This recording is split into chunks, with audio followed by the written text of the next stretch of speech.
আমরা 4 বন্ধু মিলে যেতে চলেছি দীঘা। আর হাওড়াতে গিয়ে এত লোকের মাঝে আমাদের ট্রলি ব্যাগের হ্যান্ডেলটা ভেঙে গেল।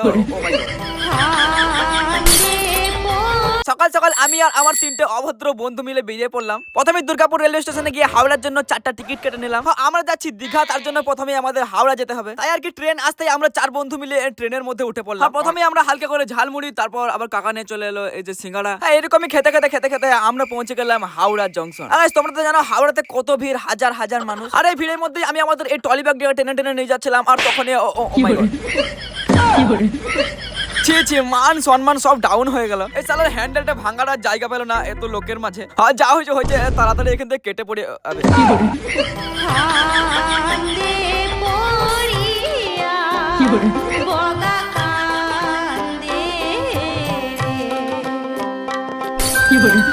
তারপর আমরা রুটি, আলুর দম আরো অনেক কিছু খেয়ে নিলাম। আর খাওয়া দাওয়া শেষ করে আরো 5 ঘন্টা ওয়েট করার পর জানতে পারি যে আমাদের ট্রেন এতক্ষণ এসেছে। তাই আর কি মাথায় হ্যান্ডেল ভাঙা ব্যাগটাকে নিয়ে দৌড়তে দৌড়তে ট্রেনে উঠে গেলাম। আমি এখন দীঘা যাই। Tata, bye bye.